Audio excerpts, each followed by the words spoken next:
At Tufts University, students have developed a website similar to WikiLeaks to leak confidential university documents.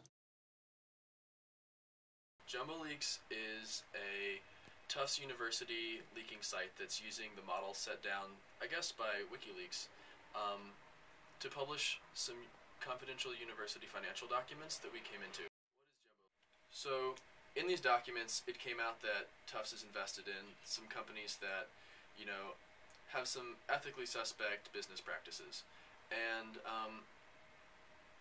in a capitalist society, money's a vote. We spend a lot of money to be here at Tufts, and we work really, really hard. And it's sort of disconcerting to know that our money is going towards these companies like Monsanto and Goldman Sachs that we feel don't really uphold the principles set down by Tufts itself, and that we are trying to uphold as students here. Tufts is being a bit hypocritical by not really kind of divulging the information about their endowment investments, especially when the university claims to be so committed to social justice and kind of progressivism that they're investing in companies that are kind of contrary to those values. I find that to be very hypocritical and something that the university should definitely consider. However, pragmatically, I also realize that the university has to return on its endowment to continue to fund all the programs here at Tufts. So, personally, I'm kind of torn. I didn't go to the website, but I thought the idea was pretty badass. You thought it was cool? Yeah, that was pretty cool. Unfortunately, they only had one article that wasn't too recent. I think transparency is important. It just depends on whether or not the students took the time to think about the consequences for the various people, and the consequences for the student body itself would be the most important. I mean, I think it's a good thing. I mean, it brings awareness to, controversial things that are happening, under the table and stuff like that. So I think it's an important website. We obtained this information a while back, and we thought a lot about what exactly we ought to do with it.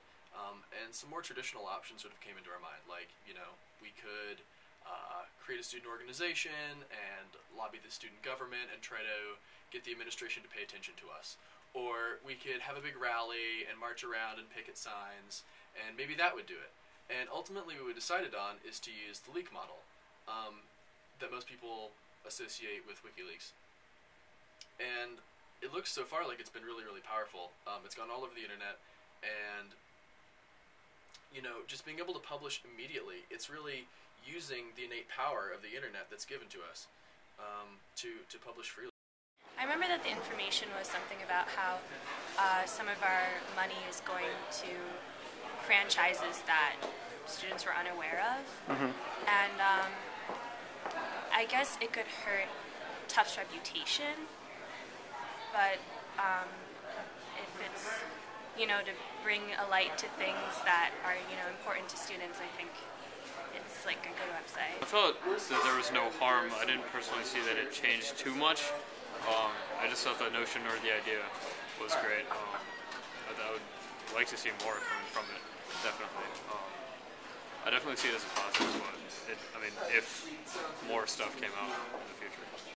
Probably the bigger thing that we're trying to do, and the thing that will have the biggest impact, is to just create dialogue on campus about the leak model itself and information transparency, freedom of information, and stuff like that. They're big questions that are brought up by the fact that the internet is increasingly embedded deeper and deeper into our lives, and I don't think people are questioning it as nearly as much as they ought to be.